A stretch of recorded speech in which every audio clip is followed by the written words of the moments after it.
Hello, everyone. Wishing you a pleasant morning, afternoon, evening, night, based on which time zone you are in, and if you are joining us online or watching it from the recording. First of all, thank you for finding time for this session. Now, happy to have you here. This is Decoding Legal webinar. So it's a session on the legal essentials aimed for Cardano founders, but useful for basically all the crypto founders out there. This webinar and session is hosted by Sparring, Legal Boutique. Today it will be me, Tomas Richter Urban, and joined by Andrej Solár. So we'll be switching and hosting the webinar jointly. Sparring is a legal boutique serving innovative and technology ecosystem. We have more than 25 lawyers with us operating globally, and me myself, I'm leading our crypto and fintech practice in Sparring. This particular webinar and the series of webinars is founded by Cardano Foundation, which we are very happy for within their project Catalyst. The main aim is to make the Cardano ecosystem even more sophisticated and savvy when it comes to anything legal. And this particular session is part one out of the series of 3 sessions where we will cover various topics that are key for the Cardano or crypto founders in general. The aim of today's session is to cover the whole agenda within hopefully 45 minutes. I mean, we will really do our best not to make it any longer, so make it nice, sweet, and swift, and then allowing extra 10 to 15 minutes for any discussion and special questions you have there. The aim is to have it as interactive as possible.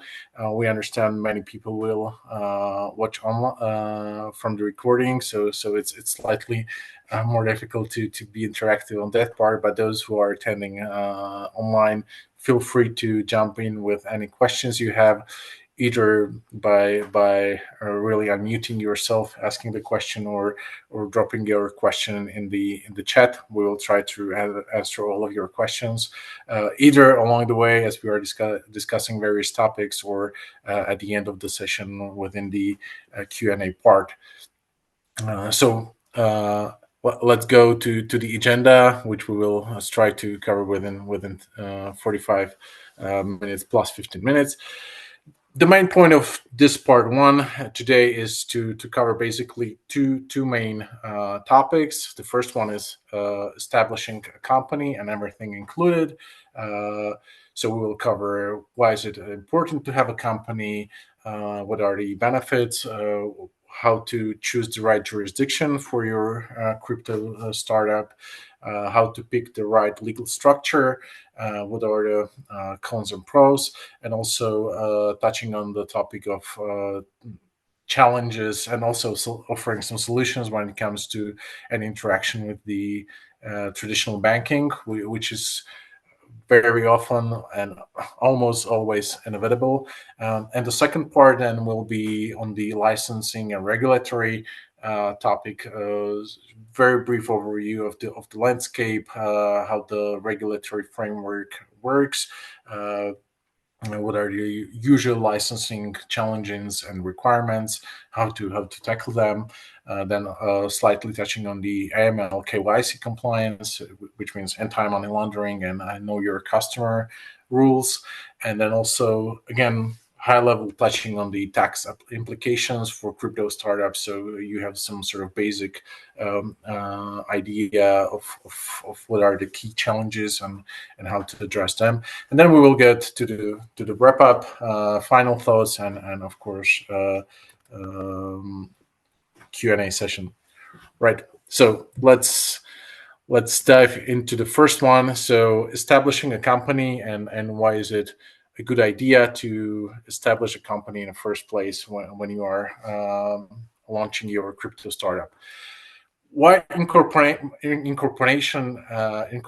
matters is a question of a couple of points, and the first one, and perhaps the most important one, is the protection. So even if you don't want to play it safe, but at least to be somehow protected, it's very, very important to run the whole crypto business under the shield of some sort of entity. Usually, this will be a business company. There are also other options available, and we'll touch upon them within a few minutes.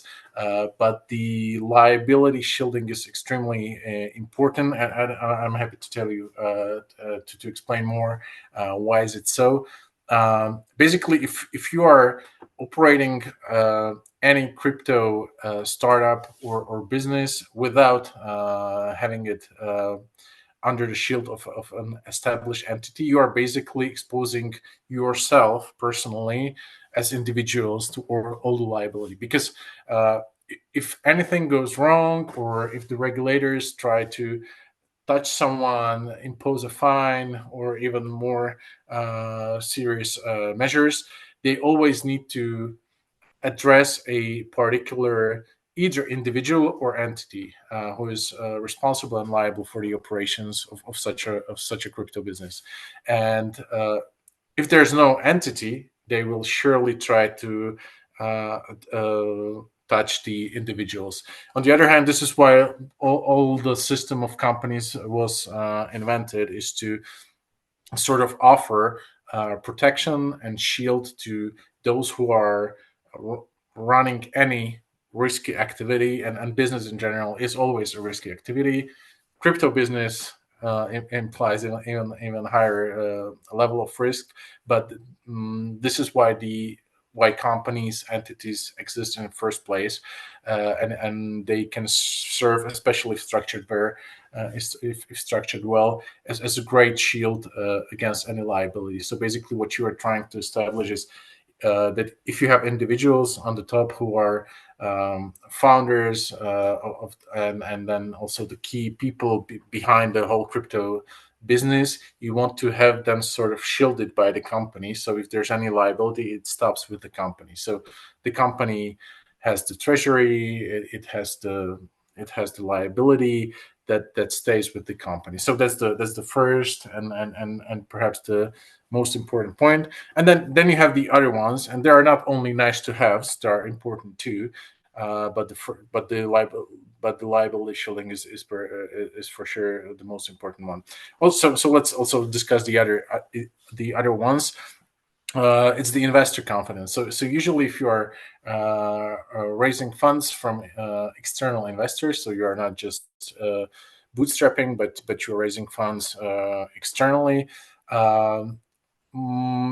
The chances that the investors will invest in a company are much higher than if it's just into you as individuals. Because if you have a corporate structure, even if it's just one company, the whole structure is just one company, they have already a vehicle they can invest to. It has certain rules how they can ensure that the investment will be returned if the business is successful, etc. It's very different with investing in individuals. The other aspect would be credibility with partners and customers. Again, it's sort of market standard, even in crypto environment, to do business with entities, not individuals, even if the individuals are the key element behind the entity. That's for sure. But you will, along the way, even if you are very much in the DeFi space, even along the way, you will most likely encounter partners who are more sort of from the traditional world, and they're not that much used to the decentralized world. For them, having some sort of entity company on the other side of the deal is very important. The same is with the customers. If you have customers who are very much from the decentralized crypto space, maybe they don't mind that much. But if you have customers like traditional retail customers, they will mind. And then, of course, access to banking and payment services. So basically, it's impossible to open a bank account or to get access to payment services if you don't have a entity, a company, but you have only individuals there. And of course, the regulatory compliance. We will again touch this topic slightly later in the session, but it's extremely important to have a proper corporate structure, ideally from the very beginning, if you are about to comply later with a regulatory framework that's applicable to you. Right. Then the question is where to establish your company, because there's many options out there, right? The world is huge, and you have many choices, and especially with crypto, it's very, very global, as global as it gets, really.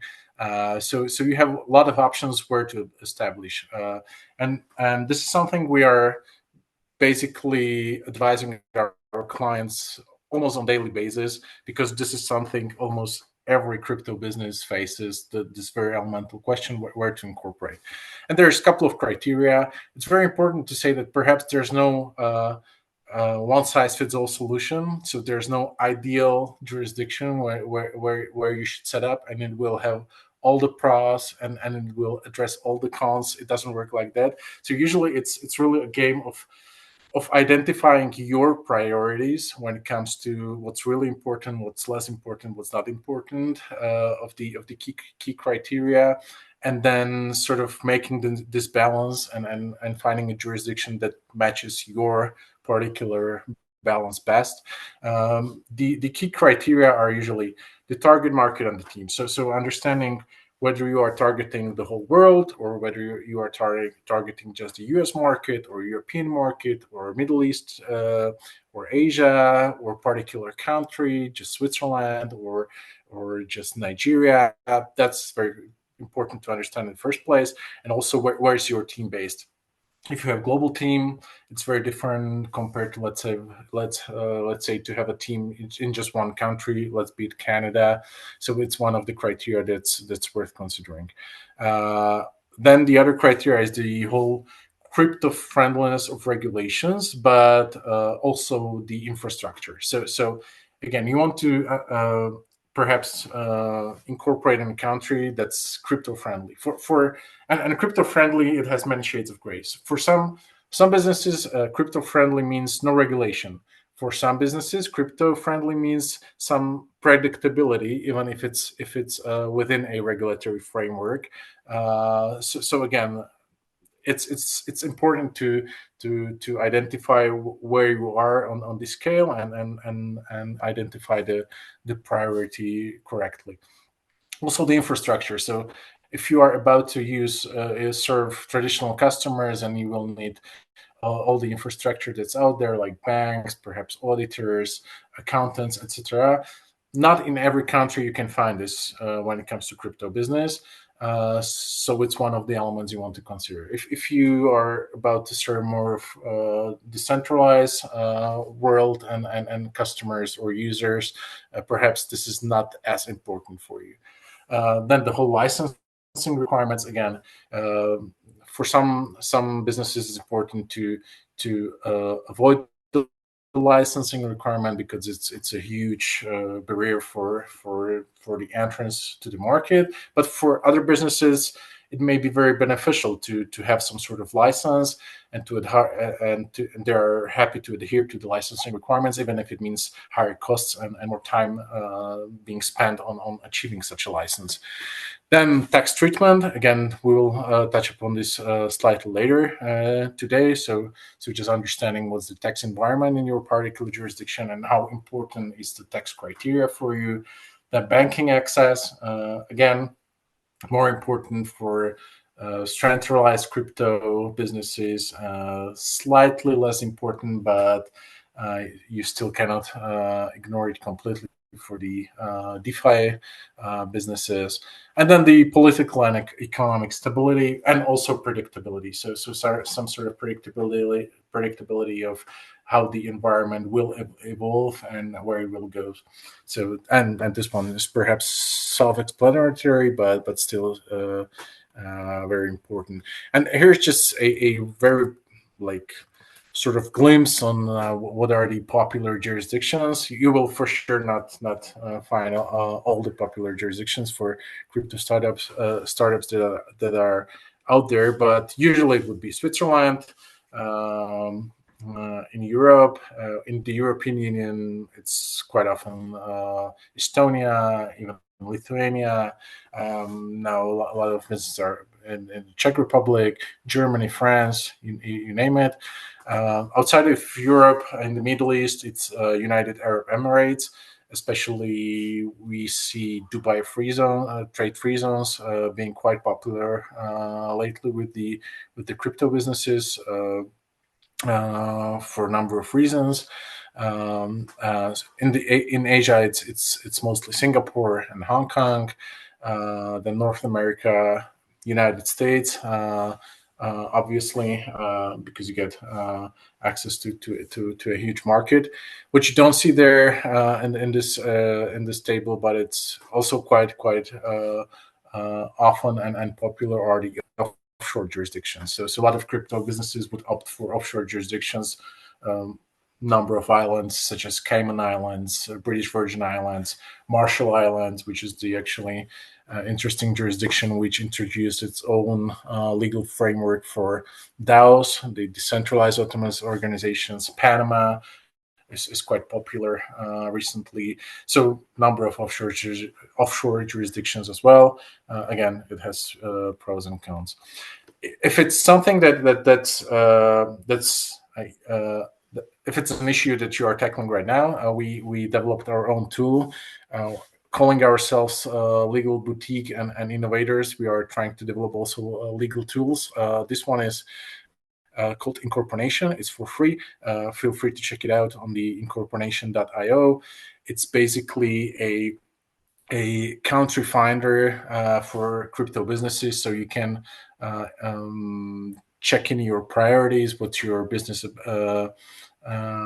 about, what activities you want to do, and then it provides you with a short list of 3 jurisdictions and also overview how does it work in those 3 jurisdictions that are perhaps most suitable for you. It's an automated tool with its ups and downs, of course, so it's not 100% suitable for all the crypto startups, but at least it's a very good start. We are getting a good feedback on this one.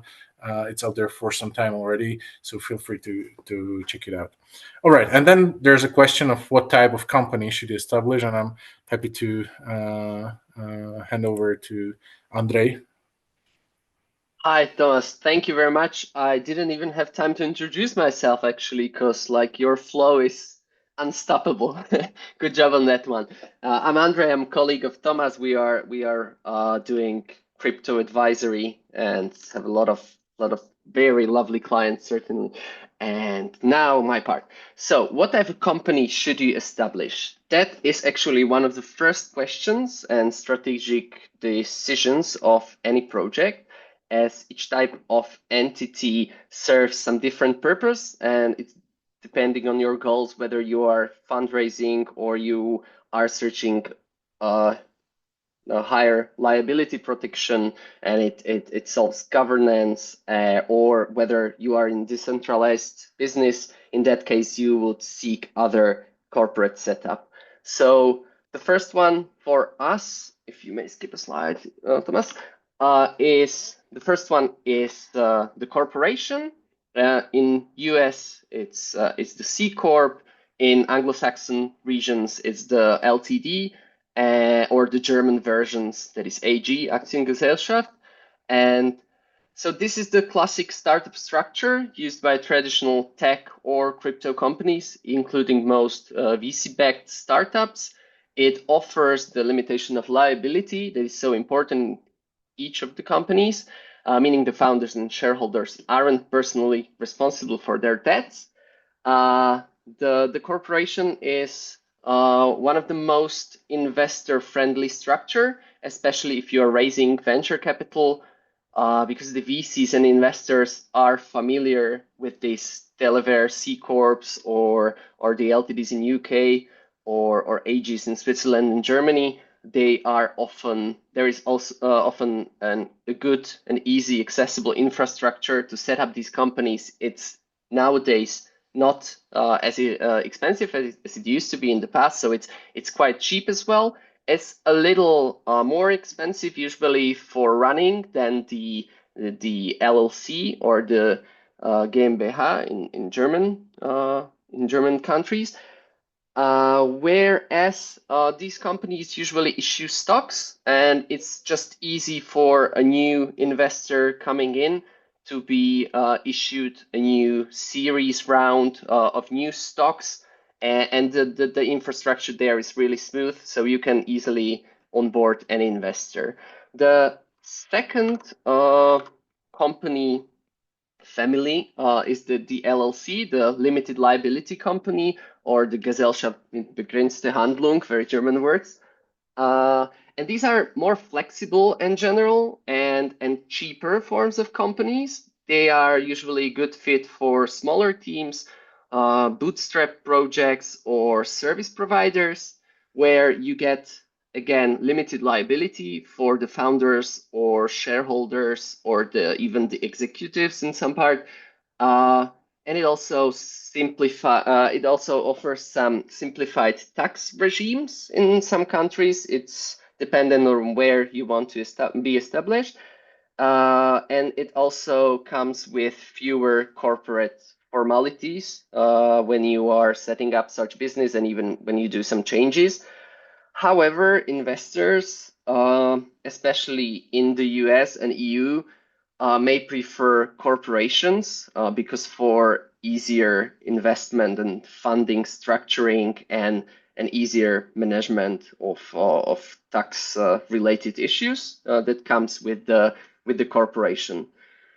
However, these companies, even if you decide that this might not be the best pick for you at the beginning, these companies are very broadly used in corporate setups as operational arms of the main business.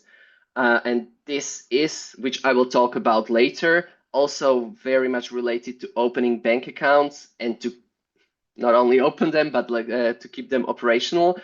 And that, yeah, I will touch on that later in the presentation. And the third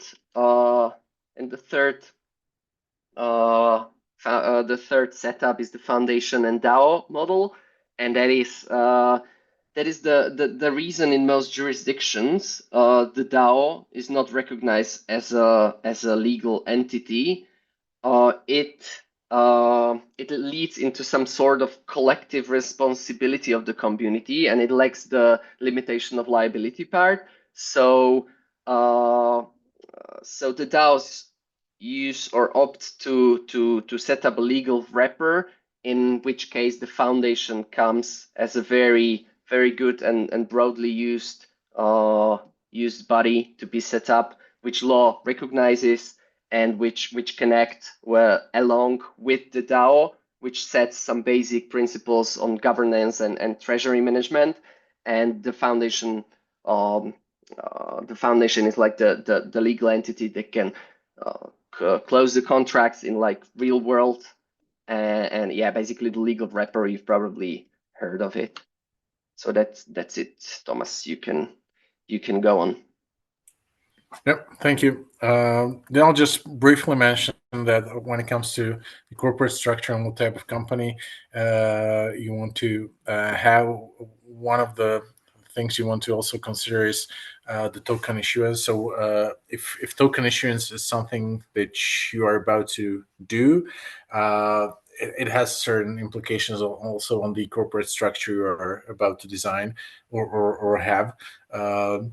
Quite often you want to have a separate entity for token issuance because there's a lot of liability of various sorts connected with the token issuance. One of them is the regulatory liability. So tokens, based on how they are structured and then perceived by a regulatory framework can be actually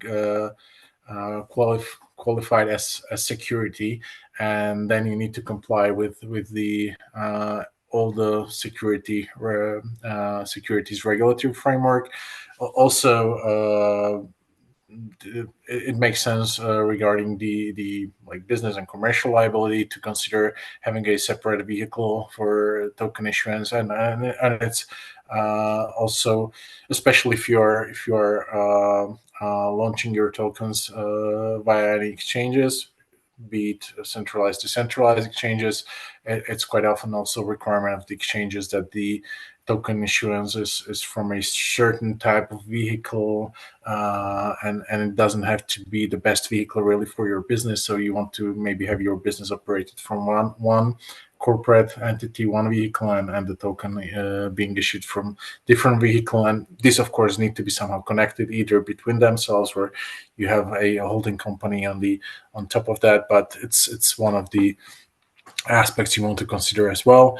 And again, it's slightly different in case of ICO, the initial coin offering, slightly different in case of IDO, when you're launching your tokens in DeFi world, and again, slightly different in case of IEO, when you are launching using a crypto exchange. Okay, and then handing over again back to Andrej to walk you through the banking hurdles. Yeah, thank you, Tomas. So yeah, the banking is one of the biggest practical hurdles for any crypto project really nowadays. Although we are getting more regulation in EU, but also in Asia and US and Africa, we still the regulation doesn't instantly mean that you will get your bank opened, because it depends on the risk management of the bank, plus whether you are a licensed business or not. But the license is not everything.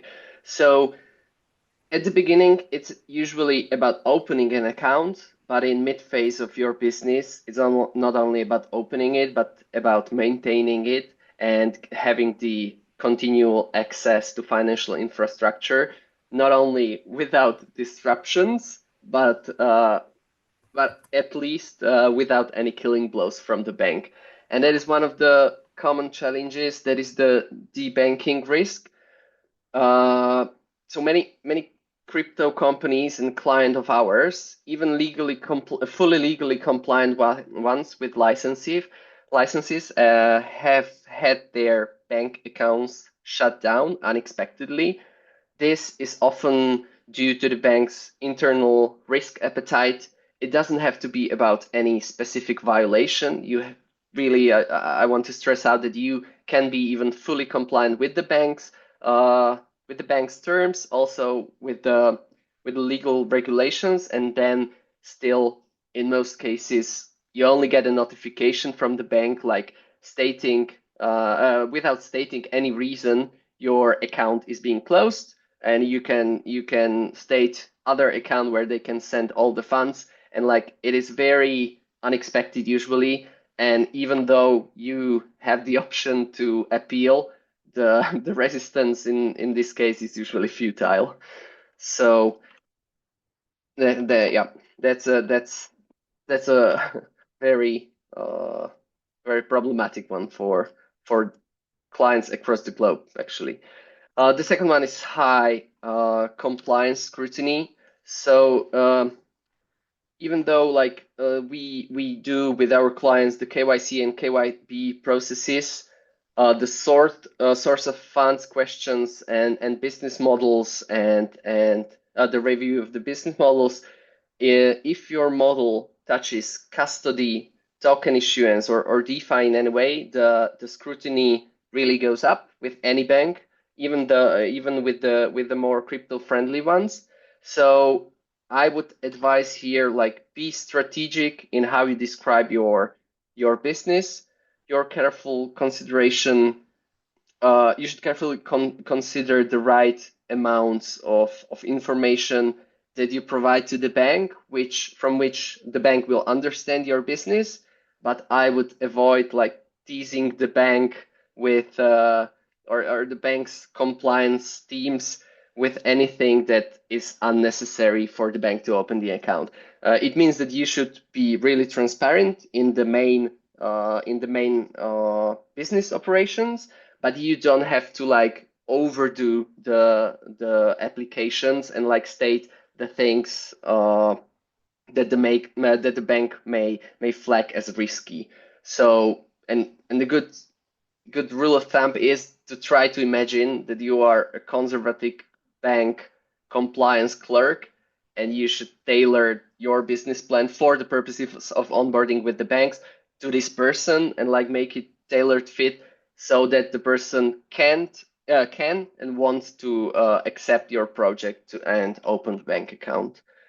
Then there is the limited crypto-friendly institution. So that is a topic itself. It's hard to find a crypto-friendly bank, but it is possible. If you find such a bank, there are many banks in Europe, UK, like I don't know, Signum, Seba.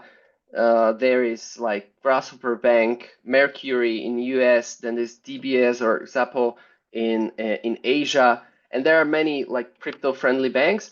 But you always should utilize your contacts. Ask your business partners whether, because you are usually moving in crypto industry, whether it was the process more okay. Ask for recommendation on the business development people there, because you can take advantage of this and you can have the business development person of the bank working actually for you, because the biz dev people from the bank want to close the deals because usually they have commissions, so they can help you how to steer around and what is possible and navigate you like what is possible and what's not in the bank.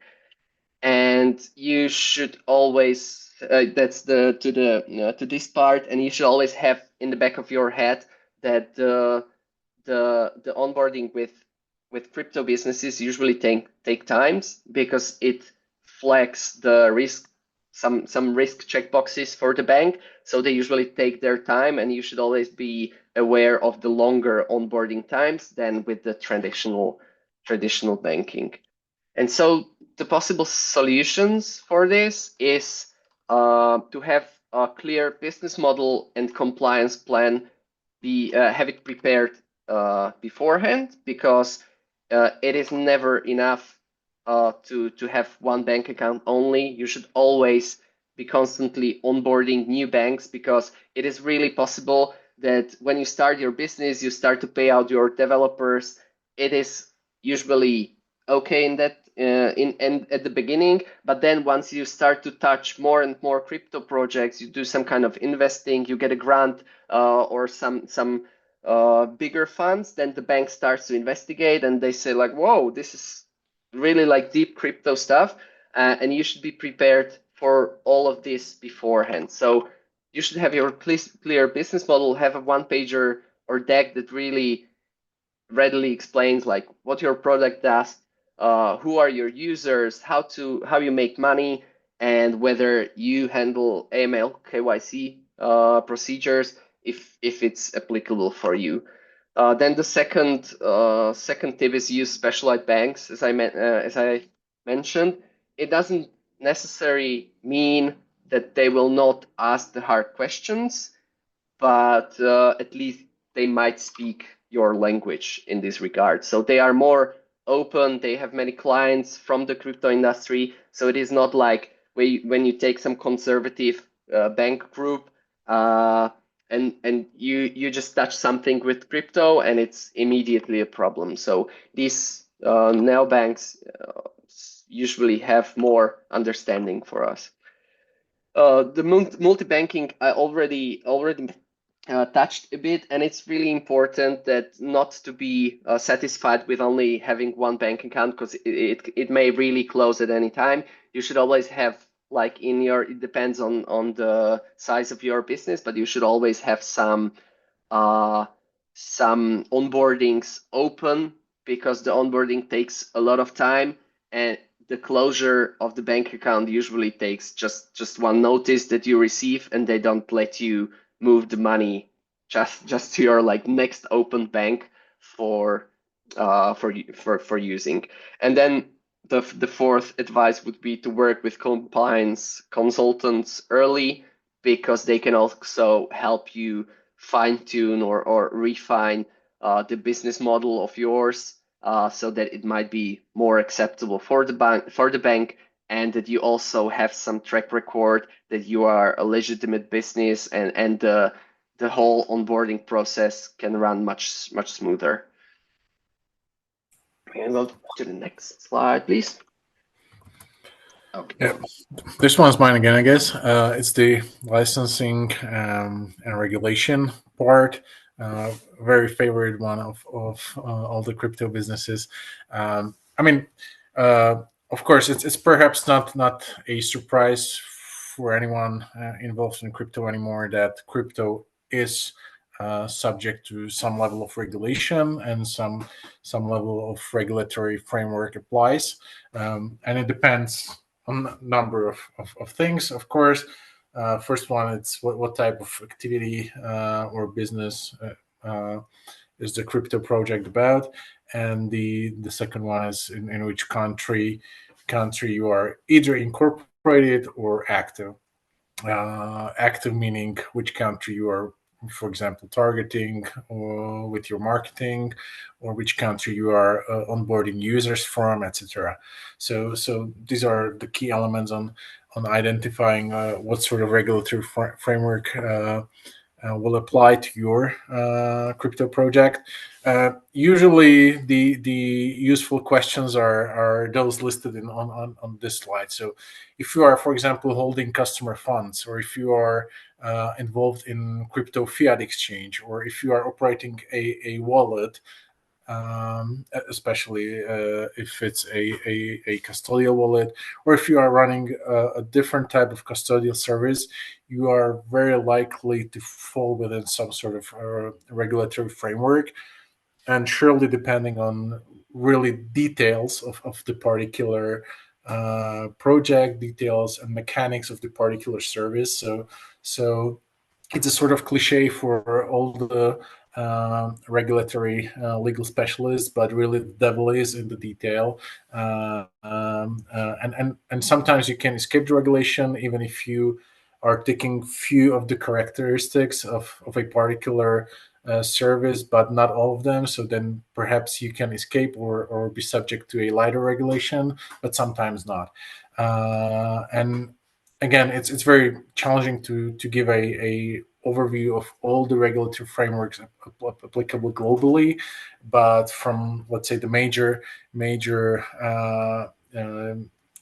geo zones in the European Union, we have this MiCA regulation, Markets in Crypto Assets regulation, which is a sort of still new piece of legislation, which is unique because it regulates the crypto services and crypto business in the whole European Union, and it's directly applicable in all the countries. Then in the United States, you have very different sort of regulatory framework, which is very, very complex, and you can fall within the regulatory framework of securities or money service providers, or some sort of other commodities or financial institution regulatory framework. In UK, it's similar story. United Arab Emirates are again somewhere else. You can still find jurisdictions where you can completely escape the regulatory framework, but even if you incorporate it in such jurisdictions, let's say Panama would be one of the examples. If you are active in other markets, as I already mentioned, so if you incorporate in Panama but are actively serving European or United States customers, you will still fall within the regulatory framework of those countries or regions. So yeah, the question if you need a license is one of those first questions you will likely ask yourself or your lawyers, because it has a huge impact on your operations, it can be also a quite a significant barrier to the market entry. And you can then structure your strategy accordingly. So even you can structure your product or service in a way that it perhaps doesn't work from the very beginning as you originally wanted to, but you omit few features, and it can escape the regulatory framework. And once you launch and start to scale, then you can add those features and comply with the regulations. So there are various strategies that you can implement. But first, you need to really get the answer to the question: where do you fall within the whole licensing and regulatory requirements? And then there's a list of regulatory bodies that are quite useful to know in various regions, because they are those who are supervising that the active participants on the market are adhering to the regulatory framework. When it comes to European regulatory framework, again, happy to sort of introduce another tool we developed. It's called Crypto Automat, or CAT, with a very engaging neon cat in the logo, and sort of gives you very brief, very simple, but overview of the crypto regulation in the European Union with respect to MiCA. So you can find few basic answers there, and it can be a good starting point if a European crypto regulation is something you're concerned about. Okay, and when we are talking about like regulatory frameworks, we need to mention AML KYC, because it's something that's real difficult to escape, even in the countries where there's no crypto regulation per se, but AML being anti-money laundering rules. And KYC, it's like sort of twins that you need to do. KYC meaning know your customer rules. It's something that most likely a huge amount of crypto businesses would need to adhere to, and it's something also that's very not advisable to ignore, because there are very serious sanctions for all the entities, businesses, and individuals if they're not adhering to the AML KYC rules. So it's important to understand where do you fall, what do you need to require from your users or customers in terms of identification, if such an obligation applies to you, and also to have implemented internal rules on how you are tackling the whole AML aspect. Sometimes you need to have money laundering reporting officer, or so-called MLRO, within your company or project. So this is something that shouldn't be taken lightly, because the sanctions are quite hard if you don't comply. And then the practical compliance steps, you don't need to do everything yourself. So there are automated solutions, easy to use solutions, especially for KYC and AML out there. So you can basically outsource this whole issue to a professional provider, and if it's something that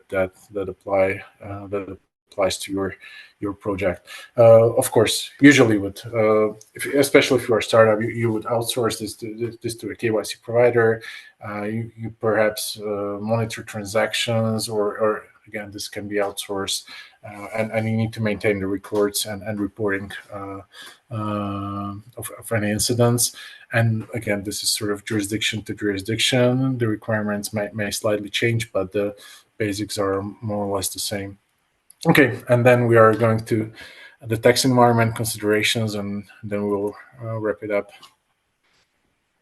Thank you, Tomas. So yeah, this is again huge topic. The crypto taxation is very fast moving, high stakes area. If you are launching a token or protocol or any crypto project, you need to think about tax implications from the start, both for the project and potentially even for the token holders or the service users. From our experience, it is generally a good idea to first concern your project and the regulation tied to the project, and then have the taxes as the second consideration on the second place. Because once your project is successful and viable and generally recognized, you still may optimize. You can move the project afterwards, and you can squeeze even more profit from it. But the first step is really for your project to be successful and to thrive. And so there are various considerations when it comes to topics. It is very national based, so it means you usually pay the taxes where you are incorporated, where your company is incorporated. Then there are many tax implications on the way. So the main ones are naturally the corporate tax on crypto gains.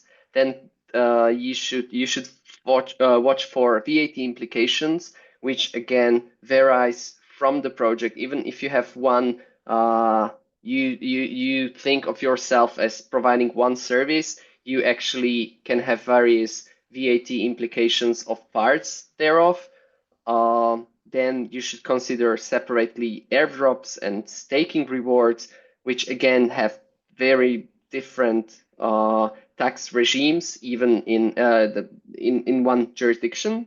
And the last considerations you should watch usually with your project is the token classification, which again varies depending on what service you provide, which token you use. The tax regimes are different there. The global tax trends, we have again put together a short overview, but it's like really, it depends from the state to state, and you should consider this with your tax advisor. So we, for example, advise our clients on the general principles, and as we operate in more jurisdictions, we can consider where we see more fit, or you should search or do your own research where it makes sense for you, and then you can confirm your findings, for example, with the local professionals. So this is just a basic overview how the countries view crypto. So in US, for example, it's treated as a property. In Germany, there's this tax-free regime. If you hold a crypto for 1 year, then there are several tax or crypto tax havens that you probably know, such as Portugal or Paraguay, for example.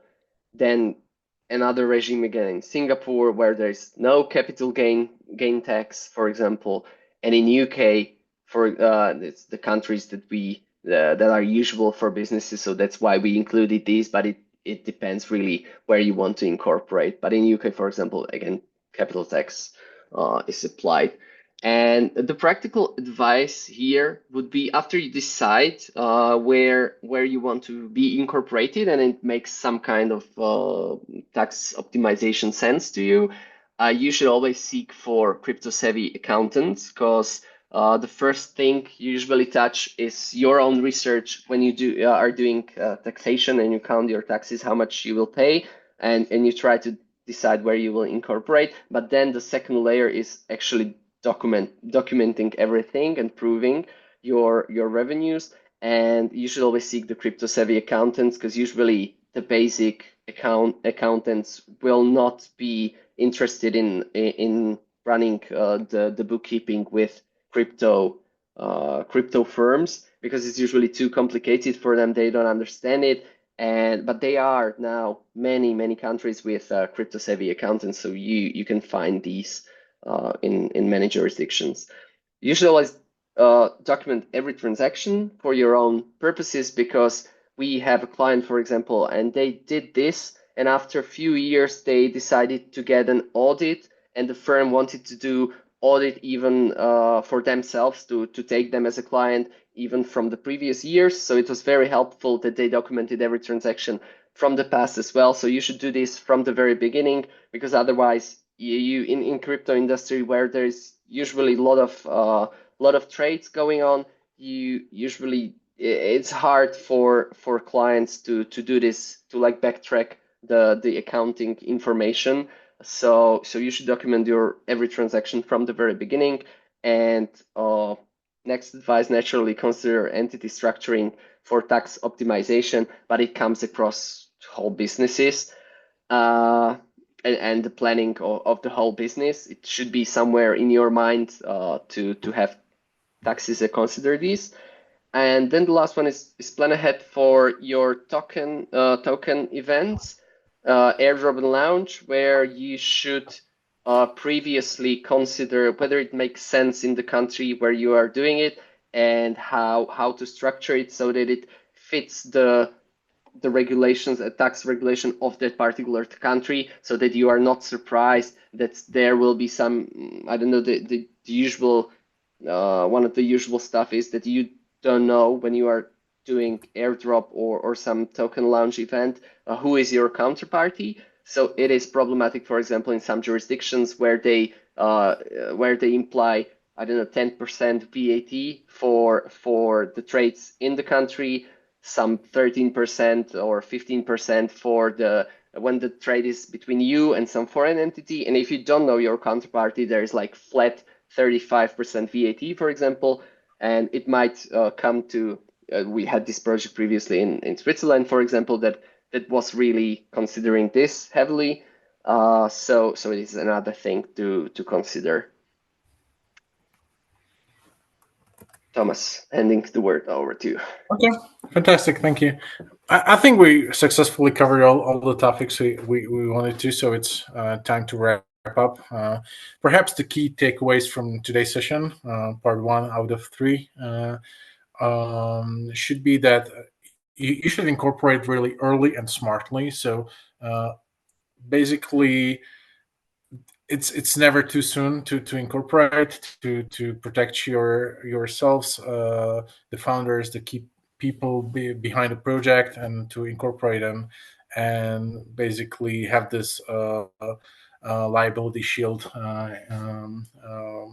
implemented. Then the second takeaway is that the jurisdiction matters. So it really is important where do you incorporate.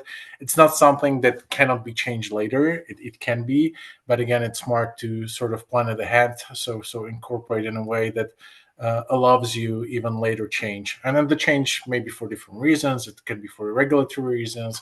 It can be for tax reasons. It can be for reasons of scaling to another market, etc. But I mean, the change is possible, but it should be planned ahead, and the structure should be ready for any change from the very beginning. So it should be structured in a way that doesn't block the possible change in the future. Then another takeaway is that licensing and the whole regulatory framework is really, really complex when it comes to crypto. It's manageable, and you can structure your service, product, etc., in a way that can make your life even slightly or more easier when it comes to licensing. But it's very important to think of it from the very beginning, to understand what's your position when it comes to licensing, where you're at, and what's your strategy there.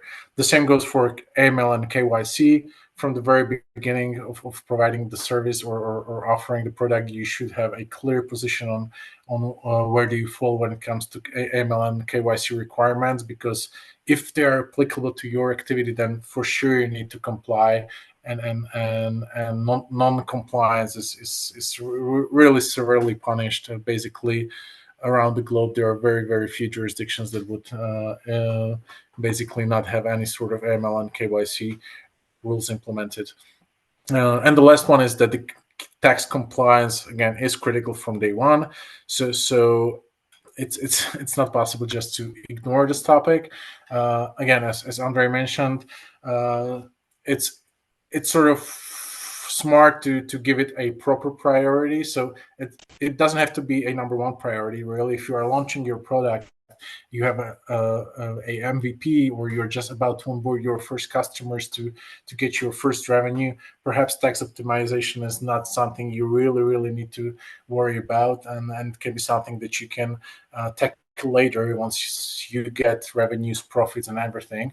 On the other hand, it's smart to understand at least what are the triggers, like tokenization, airdrops, VAT, everything included when it comes to tax compliance from the very beginning, to have an idea what's your standing point, where you're at, and again have a strategy from day one on tax compliance, and you can change the strategy again along the way if it's structured in a right way and allows for such changes. And now it's time for your questions for sure. I'll start with the one that Vicky posted in the chat. Andrej, you want to answer it or? Yeah, I can take it Okay. definitely. So the question was If you can read it out loud, please. Yeah, sure. How does it work with the USDC in Slovakia? But we can make it even broader in Europe or anywhere actually. Let's say I would like to take payments from a client in stablecoin. Are there any cons regarding that? Well, as you probably the people who are watching this webinar are usually familiar with crypto. So yes, it is definitely definitely a good option because it broadens the payment options for your customers or even for service providers, whoever you cooperate with. What are the cons? Actually, I do not see any, but you should have in mind that you should properly document this. It's even possible in many countries to issue invoices in stable coins directly. In some countries, you have to do some kind of equivalent there on the invoice. What is it in the legal tender of that particular country? Another thing would be that even if you are not that into like operating financially in crypto, but you provide solutions on crypto, you can adopt any of the business of the services provided by big exchanges, where they even help you to issue invoices in crypto, and once you receive the payment, that instantly exchange it for fiat currency, so it's not problematic for you from the bookkeeping perspective. Yeah, so if you want any follow-up, you can join us and follow up by speaking. I hope I answered your question. Yeah, then thank you for this. There's another one. The question is, where should we be in the process when seeking our first fundraising round? Basically, again, perhaps there's no one size fits all sort of answer. I mean, I think it's completely okay to start fundraising at the moment when you have a sort of clear idea of what's your project about. I would say investors are investing in a project and in people behind it. So they're happy to have talks with you from very early stage, even if your corporate structure is still not ready, even if you are not sure when you stand on the regulatory and licensing point, and not mentioning even like tax aspects. So they're really mostly interested in the project itself and people who are behind it, who are running it. At the point when they decide to make an investment, perhaps they will need at least a corporate vehicle, and perhaps they will want answers to those basic questions. So, like, if your project is something that requires one of the heavy regulatory licenses, then they will ask you what's your strategy there, how you want to achieve it, what's the time plan there, etc. But this is something that you can discuss with the investors along the way. Of course, in an ideal world, you have everything prepared. You have all the answers. You have the corporate structure, even the licenses. You have the licenses if you need them, and then you go to the investors with everything being ready for them. But we understand the ideal world is not always the real world, and of course there are investors with various risk appetite, and investors who are focusing on investing in really early stage ideas. This would be typically, friends, family, angel investors, and there are investors who are interested in more matured projects. Usually, this will be institutional investors. So again, it depends on what sort of investors you are approaching. If it's very early stage, perhaps you want to approach investors like angel investors or friends, family. If it's later stage project, scaling up, then you are ready to approach the institutional investors.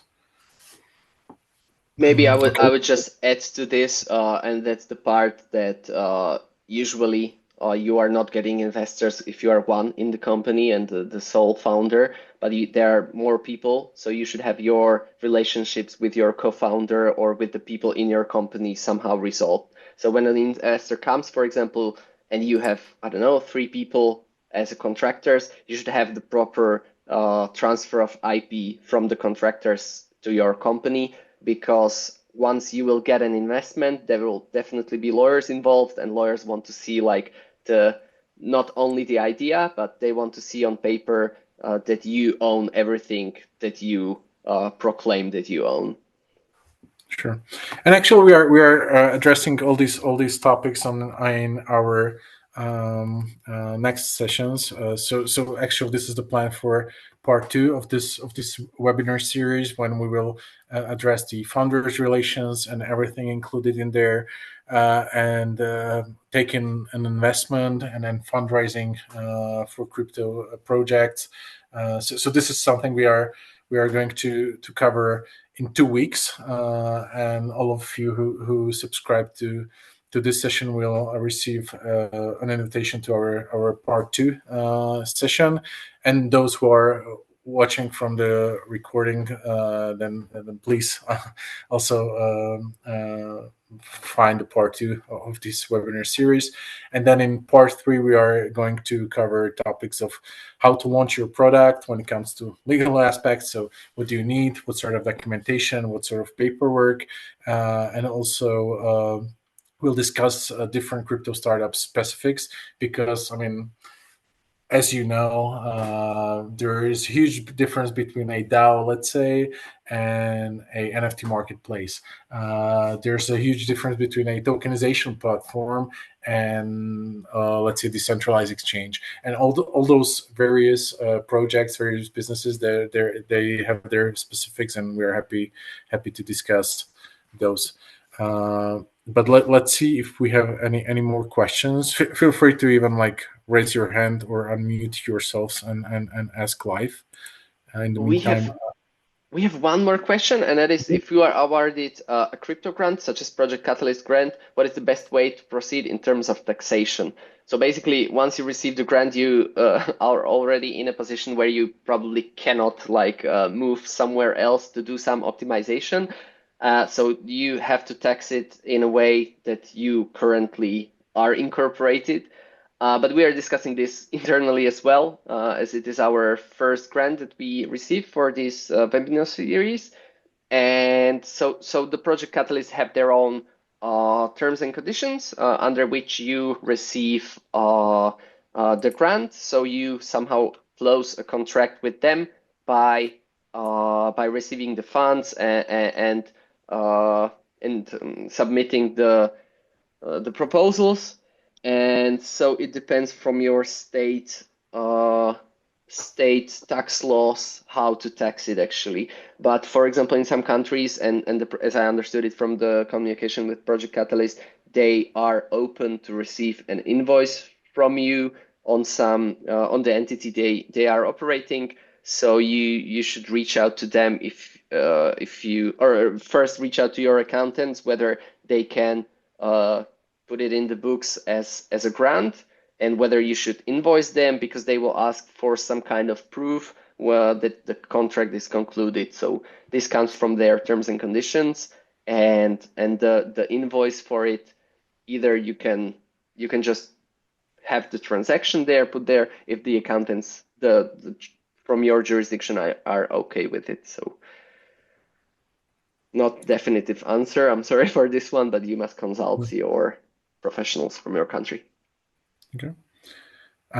I would say let's have one more question being answered, and being mindful of time. Then perhaps we can wrap up the session.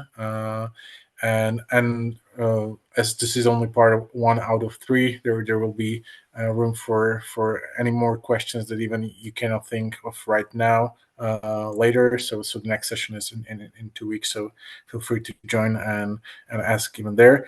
But if there's one more question we can answer right now, please feel free to shoot it at us.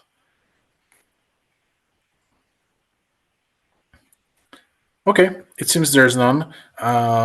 Okay, fantastic. Thank you again for all of those attending online, and to all of you who are watching us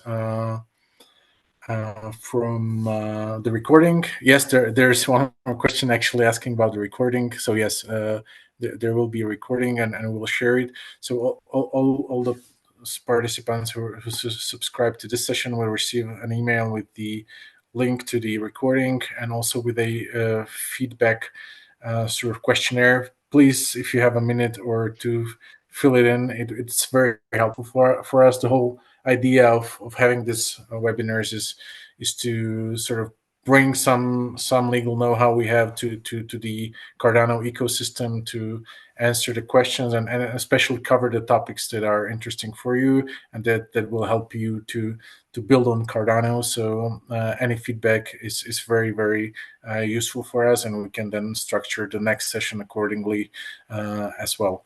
Apart from this series, which is Decoding Legal, we have one more series, which is on the European crypto regulation. It's the MiCA webinar. It will be also a webinar that will consist of 3 parts. So please follow us on LinkedIn, Twitter, or check your inbox, and we will inform you of the next session also on the MiCA series. So if it's something that's interesting and relevant for you, the European crypto regulation, which is new as of 2025, we'll cover this in a separate webinar series. Okay, I think it's time to wrap up. We ran slightly over time. Apologies for that, but we'll do even better next time. And looking forward to be in touch with you and seeing you on our next session or on the MiCA webinar series. Have a good one. Thank you. Thank you very much. Goodbye.